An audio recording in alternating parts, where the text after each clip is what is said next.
milik Janu. Selamat mendengarkan. Januar menatap makan malamnya dengan lahap. Pria berwajah imut itu begitu menikmati masakan yang Mia buat untuknya. Hanya udang, saus padang, dan tumis kangkung. Namun Januar ingin menguasainya sendiri. Dia tidak ingin berbagi dengan siapapun. Satu sikap Januar yang tidak pernah bisa diubah oleh siapapun, termasuk Arista mamanya. Yaitu tidak suka berbagi sesuatu yang sudah menjadi miliknya dengan orang lain. Apapun itu, tidak peduli makanan, benda, tempat, maupun sesuatu yang sudah Januar klaim sebagai miliknya. Apa makanannya enak? Janu mengangguk penuh semangat. Dia tidak ingin bersuara sedikit pun. Januar tidak ingin lepas dari rasa nikmat yang tengah membelenggu lidahnya. Apa yang boleh minta sedikit? Godanya. Januar menggeleng keras, kedua matanya menatap sang eyang penuh waspada. Bahkan Julian dan Arista pun kini menjadi korban tatapan tajamnya.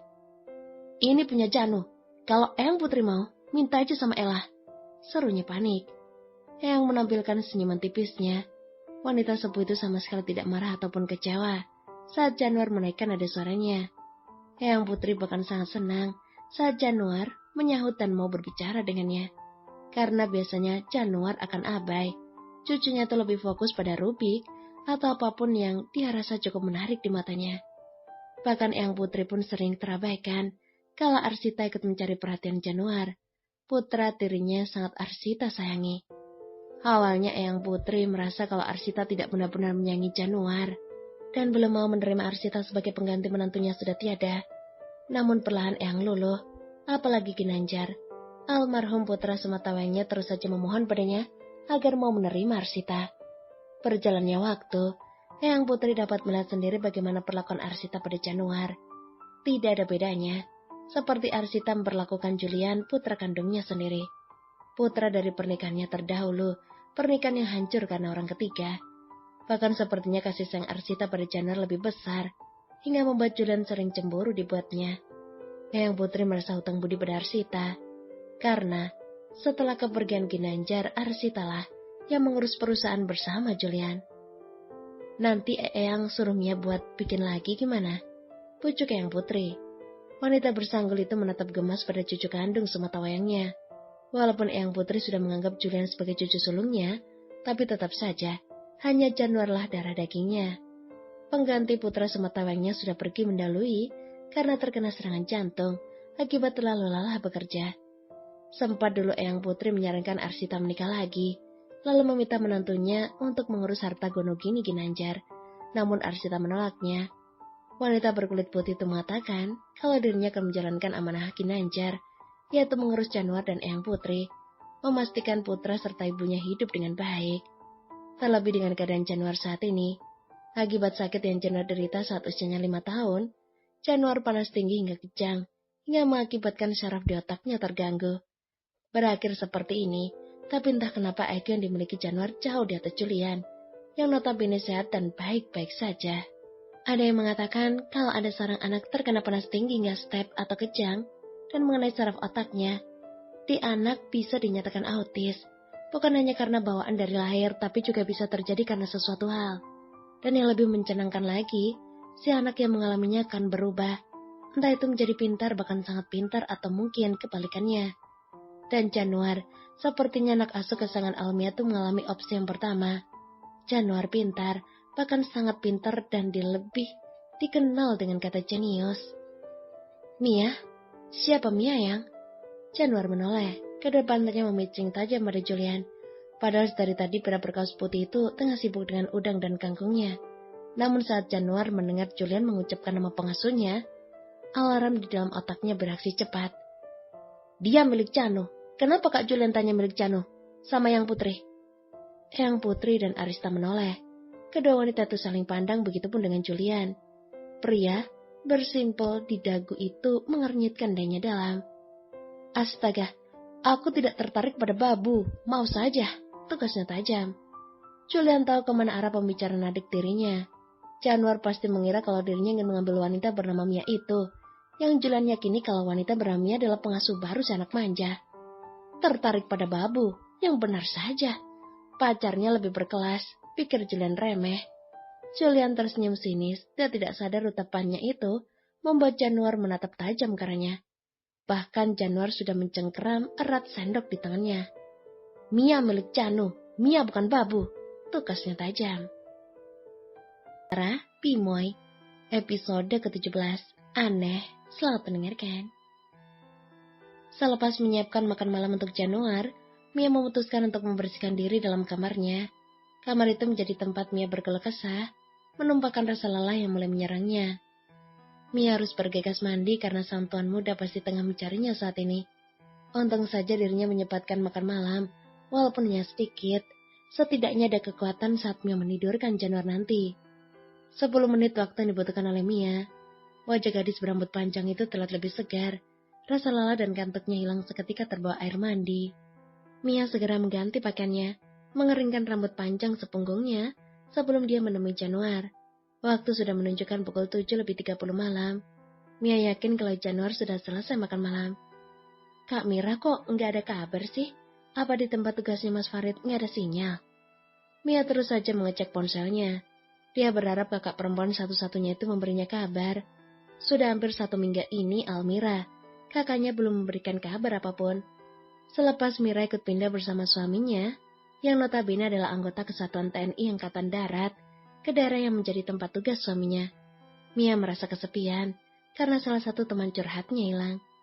Ditambah lagi sahabat dekatnya memutuskan untuk melanjutkan koasnya di luar kota karena kesibukan masing-masing, membuat mereka tidak memiliki waktu untuk saling menghubungi. Si mau lagi, mentang-mentang banyak dokter ganteng di sana, lupa sama teman, kerutunya lagi. Mia segera memasukkan ponselnya di dalam saku. Setelah memastikan kalau rambut dan penampilannya siap, Mia bergegas keluar. Dia siap untuk menina-bobokkan anak asuh kesayangannya yang tampan rupawan bak dewa Apollo di cerita Yunani. Mia melangkah cepat, tatapannya terarah ke depan, mengabaikan apapun dan siapapun yang ada di sekitarnya. Misinya saat ini adalah segera menemui Januar, karena Mia yakin kalau Januar sudah menunggunya. Mia berdempelan, gadis itu menghela napas pelan saat melihat Januar tengah bermain Rubik ditemani oleh kedua majikannya, yaitu Eyang Putri dan Nyonya Arista. Selamat malam Nyonya Eyang, Nyonya Arista. Mia mengembangkan senyuman canggung. Jujur dia tidak enak hati saat mengganggu kebersamaan mereka. Bahkan Mia dapat melihat tatapan tidak suka dari pria yang dia temui di dapur tadi. Walaupun pria berdimpel di dagu itu jauh dari ketiga majikannya, namun Mia masih dapat melihat tatapan tidak bersahabatnya. Itu orang kenapa sih? Dari tadi liatin terus berasa jadi buronan.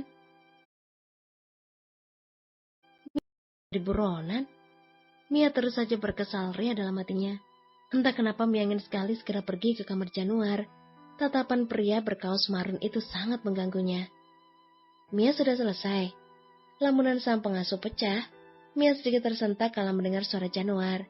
Gadis itu berusaha menampilkan roto baik-baik saja. Mia mengangguk sambil tersenyum tipis pada Januar. Ini udah waktunya Janu istirahat, tutur Mia pelan. Sebenarnya Mia ingin meringis kalau melihat Arista melirik jam mahal yang ada di pergelangan tangannya. Bagi mereka pukul 7:45 malam belum malam, tapi masih sore. Tapi bagi Januar, waktu itu pas untuk mengisyaratkan tubuh serta otaknya. Dan lagi besok adalah jadwal Januar terapi.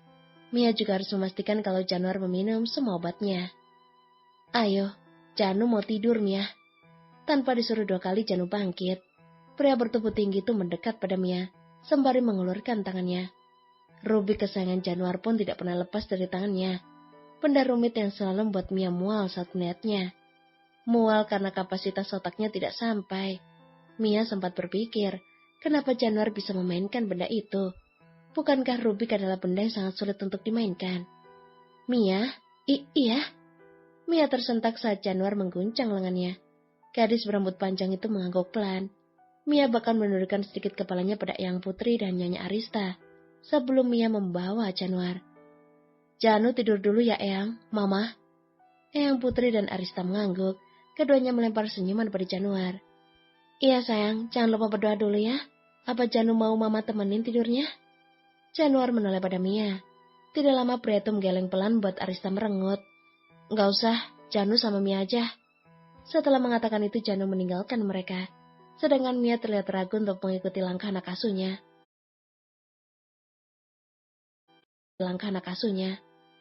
Kalau begitu, saya pastikan kalau Januar tidur dengan benar. Mia mengangguk canggung pada Rista. Gadis itu menipiskan bibirnya saat melihat Eyang Putri mengangguk pelan. Baik Nyonya, kalau begitu saya permisi. Mia segera pergi. Bahkan dia bersikap abai saat mendengar decian seseorang saat Mia melewatinya. Mia tahu siapa itu.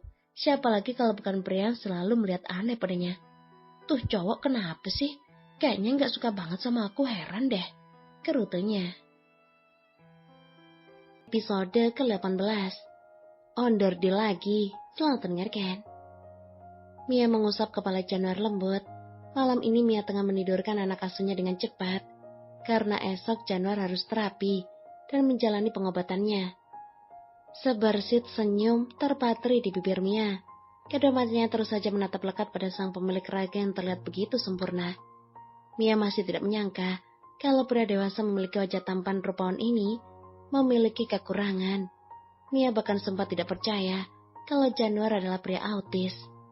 Apa yang menyebabkan Januar mengalami semua ini? Secara alamiah, atau ada hal yang membuat Januar mengidap autisme? Mia menghela napas pelan. Ingin rasanya dia mengetahui masa lalu Januar. Tapi apakah itu diperbolehkan? Dirinya hanya sebatas pengasuh.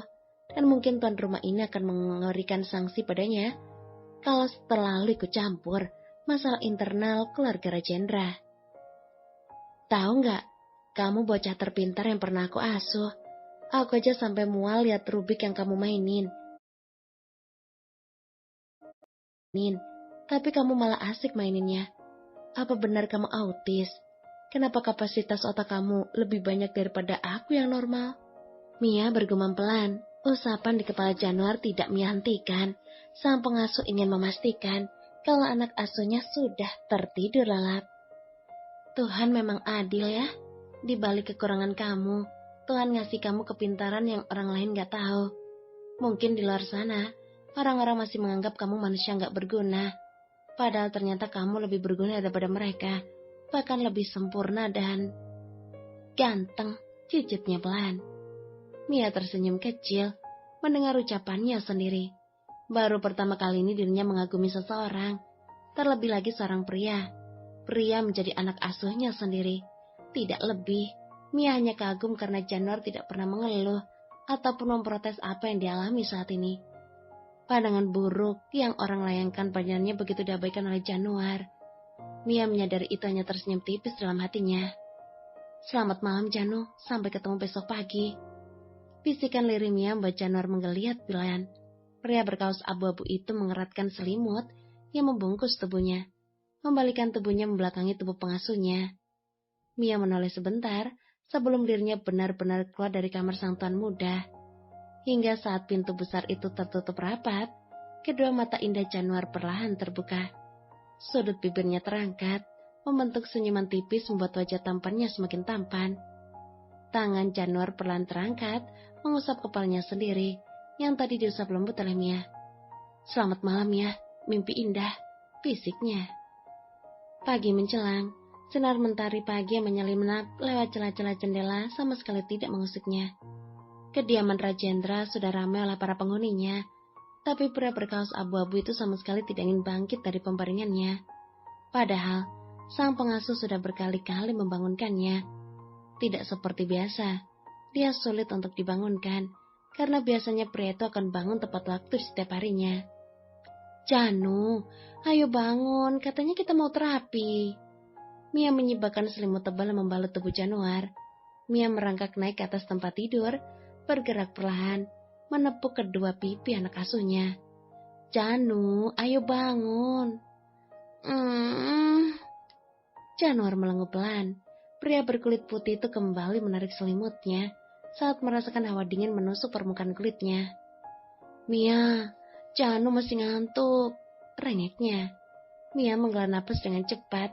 Dia kembali menarik selimut yang membungkus tubuh besar Januar, melemparkan benda itu ke sembarang tempat agar Januar tidak dapat meraihnya lagi. Mia, Janu masih ngantuk, Janu capek. Besok aja terapinya, Janu gak sakit, Mia. Januar merengek. Dia menenggelamkan wajahnya di bantal. Tubuhnya terasa lelah dan tidak ingin beranjak dari tempat tidurnya.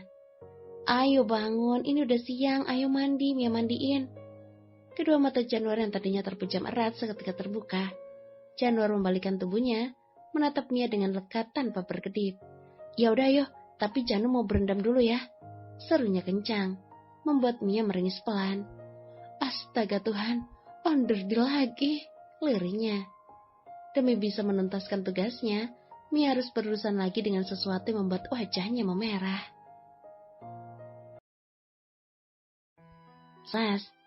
Melamar di kamar mandi, selamat mendengarkan. Januar mengusap wajahnya basah pelan, bagaikan sebuah gerakan slow motion di mata Mia. Gadis berkemeja coklat itu tidak sadar menggigit handuk yang ada di genggamannya. Air yang jatuh dan membasahi tubuh Januar seakan terlihat memukau, ditambah lagi kondisi setengah telanjang Januar saat ini, menampilkan tubuh atasnya begitu mempesona, sangat mempesona. Mia, gosokin punggung Janu. Mia tersentak. Entah kenapa kedua kakinya serasa bergerak dengan sendirinya, mendekat pada Januar saat ini tengah membelakanginya. Ada rasa ragu menyelimuti hati Mia, kala dirinya hendak menyentuh punggung kokoh anak asuhnya. Mia, iya, Mia ambil sabun dulu. Tanpa menjawab, Januar tetap pada posisinya. Pria berkulit putih itu tersenyum samar, kala kedua tangan Mia mulai menari di kulit punggungnya. Sentuhan yang diberikan sang pengasuh membuat kedua mata Januar terpejam. Senyum di bibirnya tidak luntur sedikit pun. Mia menggigit bibirnya pelan. Detak jantungnya menggila membuat Mia mati-matian menahan kedua kakinya sekuat mungkin. Mia semakin tersentak kala melihat Januar membalikkan tubuhnya. Posisi mereka hanya berjarak beberapa sentimeter, membuat keduanya begitu sangat dekat. Depannya juga, Mia hanya mengangguk. Dia mengarahkan tangannya kembali pada tubuh bagian depan Januar. Mia menunduk. Dia sama sekali tidak menatap wajah Januar. Entah kenapa dirinya hanya patuh. Semua yang Januar perintahkan akan segera Mia lakukan. Termasuk, Mia, buka celana Janu nggak bisa bukanya. Sudah Mia duga sebelumnya, tapi entah kenapa rasa malu itu masih menempel di wajahnya. Padahal ini bukan pertama kalinya Mia melihat onderdil original milik Januar. Iya, Janu jangan gerak-gerak ya, biar Mia bisa bukanya. Januar mengangguk. Pria berusia hampir 25 tahun itu menurut. Tubuh tinggi tegapnya seketika tak bergerak. Januar membiarkan Mia melakukan tugasnya, tanpa ingin berkata apapun. Janu memilih untuk menatap pengasuhnya yang sudah berjongkok di bawahnya. Tanpa sadar, satu tangan Januar bergerak, sentuhan lembut dia berikan. Januar berikan di kepala Mia. Senyuman samar terlihat di bibirnya. Senyuman tipis terkesan sendu. Kalau Mia memang gak mau, jangan dipaksa. Mia mematung. Tatapannya sang pengasuh tidak pernah terlepas dari lantai.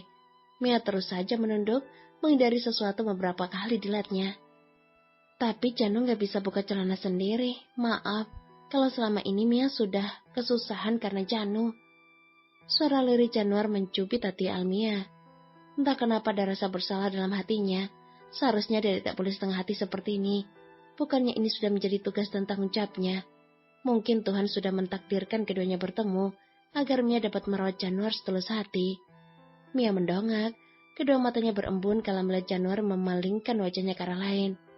Pria itu malu. Mia yakin Januar pun tidak menginginkan posisi mereka seperti ini. Keadaanlah yang menuntut. Januar dan Mia harus kuat hati. Mia mencoba menarik sudut bibirnya. Setelah berhasil melepaskan celana boxer yang dipakai anak asuhnya, Mia segera bangkit. Kedua matanya menatap lekat pada Januar. Tangannya perlahan terulur untuk menangkup wajah sang tuan muda. Enggak apa-apa, ini kan sudah jadi tugas Mia. Janu nggak perlu kayak gitu. Mia ada di sini karena Janu butuh Mia. Mungkin kalau Janu bisa sendiri, Mia nggak bakalan di sini. Mia mencoba menenangkan Januar. Pria masih bertelanjang bulat itu enggan menatap pengasuhnya. Namun sentuhan lembut yang Mia berikan membuat Januar menoleh. Kedua matanya berkedip pelan kala melihat senyuman manis padanya.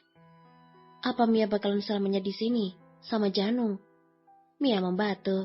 Gerakan tangannya berhenti. Kedua matanya menatap tak berkedip pada Januar. Janu yakin enggak. Mia pasti bakalan ninggalin Janu. Iya kan? Mia masih membatu.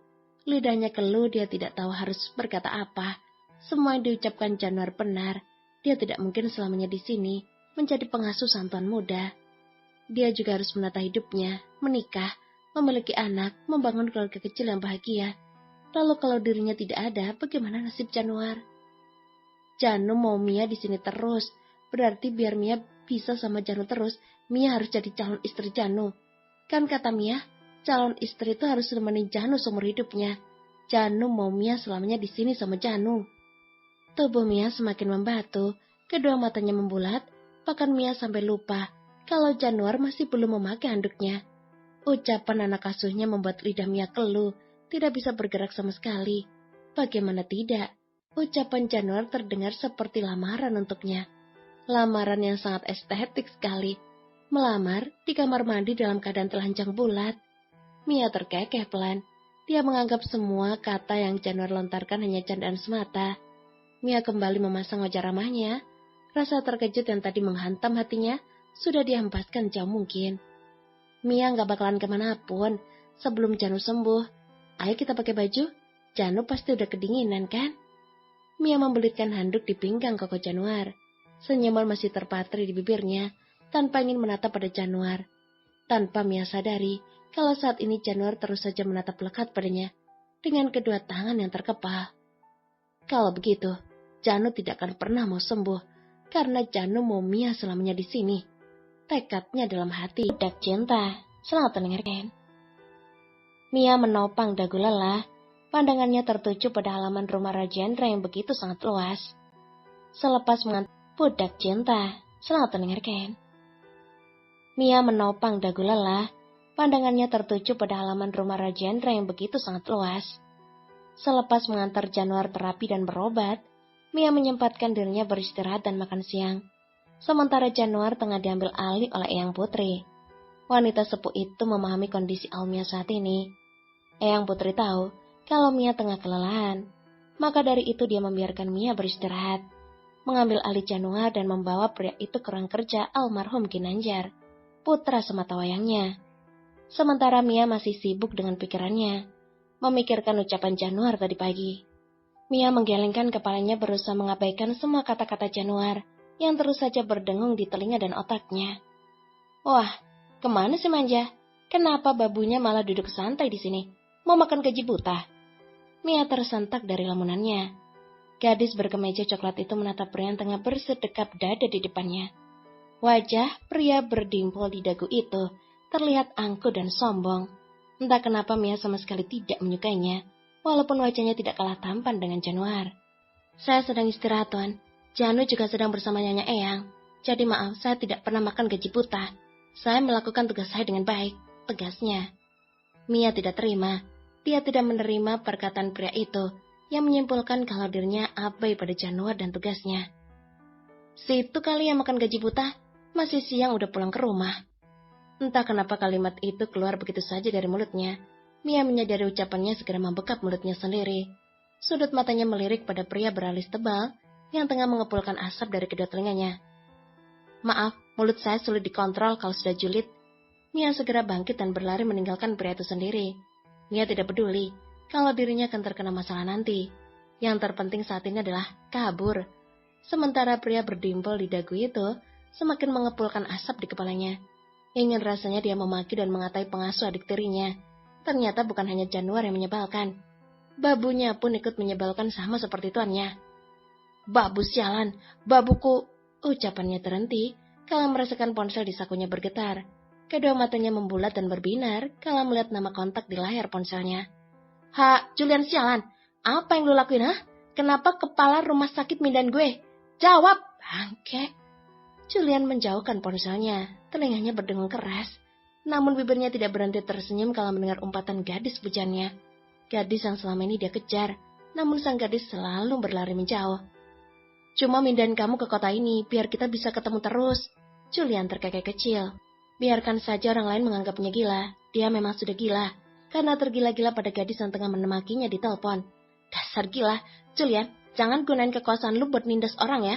Gue bakalan benci sama lu selamanya. Panggilan diputuskan secara sepihak oleh sang gadis. Julian membulatkan kedua matanya. Kata-kata terakhir yang dilontarkan sang gadis membuat Julian kalang kabut. Tidak. Dia tidak mau kalau sampai gadisnya itu membencinya. Di saat gadis itu tidak membencinya saja, sudah kesulitan mendapatkannya. Apalagi kalau sampai sang gadis membencinya. Maurah, Awas aja kalau kamu benciku, desisnya. Julian segera pergi, pria itu melangkah keluar rumah. Julian akan kembali ke kota yang ditempati gadis pujaannya saat ini. Kota yang memisahkan mereka selama hampir 1 tahun ini, membuat Julian harus rela bolak-balik demi bisa menemui sang gadis. Sementara di balik pintu, Mia memasang wajah geli kalau melihat pria menyebalkan itu kalang kabut. Dih, dasar budak cinta, pasti yang nelpon tadi pacarnya. Kasian banget tuh jadi panik. Aku doain jadi babu pacarnya tuh, si songong. Sumpah serapah Mia akan dicap oleh Outer nanti.